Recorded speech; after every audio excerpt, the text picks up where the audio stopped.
वाहिगुरु जी का खालसा, वाहिगुरु जी की फ़तेह। बिस्मिल्लाहिर्रहमानिर्रहीम। मंच पर मुस्लिम जगत के धार्मिक और सियासी आगू साहिबान और पूरे हिंदुस्तान से आए हुए मुस्लिम भाइयों, मैं आज यहाँ पर आपको ये जताने आया हूँ कि इस लड़ाई में आप अकेले नहीं हैं, हम आपका पूरा पूरा साथ देंगे।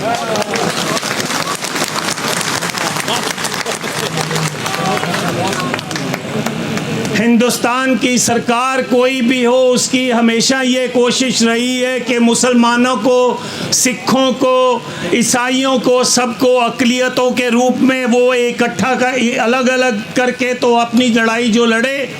आज आपकी ताकत को देखते हुए एक और बड़े मुहाज की आज आप नींव रख रहे हैं कि हम अक़लियत नहीं हैं, हम मेजॉरिटी हैं। और ये तब मुमकिन हो सकता है जब हमारी लड़ाई आपकी हो और आपकी लड़ाई हमारी हो।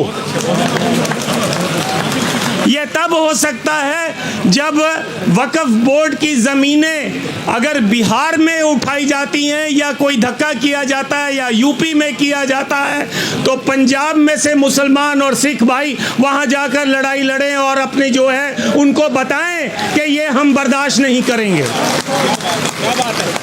और मैं आपको ये बताना चाहता हूँ, ये फितरत में है। बिहार में पटना साहिब हमारी वो मुकद्दस जगह है जहाँ पर 10वें गुरु गोविंद सिंह जी ने जन्म लिया था, प्रकाश हुआ था उनका। वहाँ की ज़मीनें भी डिस्ट्रिक्ट जज के अधीन हैं। आधी से ज़्यादा ज़मीनें 1956 से लेकर आज तक छीन ली गई हैं। इसी तरह नांदेड़ में आधे से ज़्यादा नांदेड़ शहर हमको निज़ाम हैदराबाद ने महाराजा रंजीत सिंह के काम से खुश होकर तखत हजूर साहब को वो ज़मीन दे दी। उस नांदेड़ शहर की आधा से ज़्यादा ज़मीन जो है महाराष्ट्र की सरकार ने कब्ज़ा किया हुआ है। पिछले 12 सालों से चुनाव नहीं होने दे रहे हैं और उनका पूरा मंसूबा है कि हमने जो है उस कमेटी के ऊपर अपनी जो है हुकूमत चलानी है। तो मेरा आपसे यही कहना है कि वक्फ बोर्ड की ज़मीन गरीब की ज़मीन है। वक्फ बोर्ड की ज़मीन धार्मिक बंदे की ज़मीन है जिसने दसवंध दिया, कहा भी चलो मेरे दादा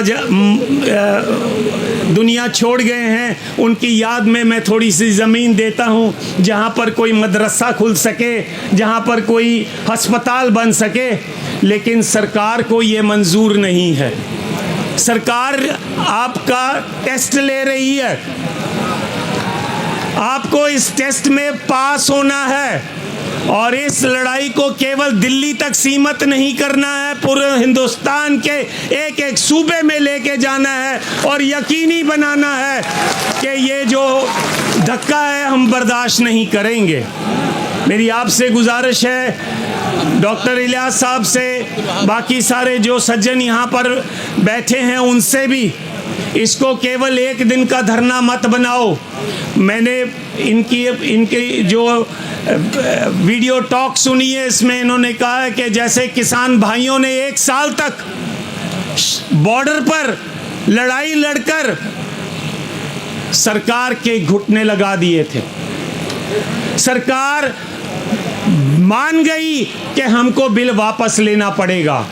तो अगर वक्फ बोर्ड की ज़मीनों को बचाना है तो आप भी इस लंबी लड़ाई के लिए तैयार रहें और हम आपका पूरा पूरा साथ देंगे। और उसके लिए अगर हमें जंतर मंतर पर भी 1 साल बैठना क्यों ना पड़ जाए, हम आपका पूरा साथ देंगे। और यदि हमें यह ऐसा लगे कि हमको यूपी और दिल्ली का बॉर्डर सील करना है तो हम उसके लिए भी तैयार रहेंगे। ये रीजनल लड़ाई नहीं है, ये धार्मिक लड़ाई है और धार्मिक लड़ाई धार्मिक जज्बे से ही लड़ी जा सकती है। तो आओ, हम आपका पूरा साथ देंगे। आप यकीनी बनाओ कि आप साथ लें।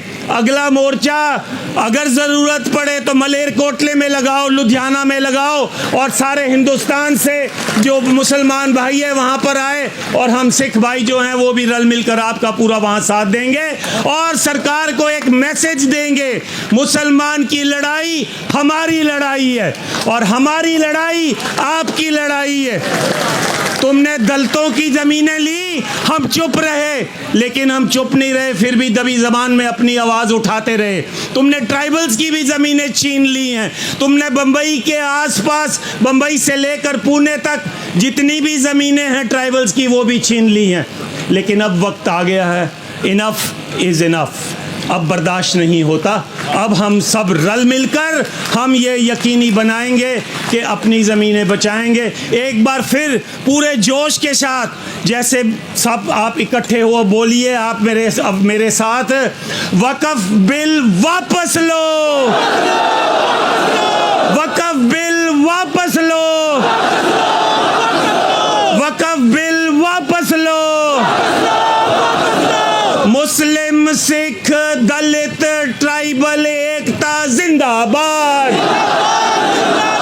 मुस्लिम, सिख, ईसाई, दलित, ट्राइबल, बहुजन समाज एकता जिंदाबाद। इस आस के साथ कि हम इस लड़ाई को ज़रूर जीतेंगे, एक बार फिर अंत में आप ही का नारा, नाराए तकबीर।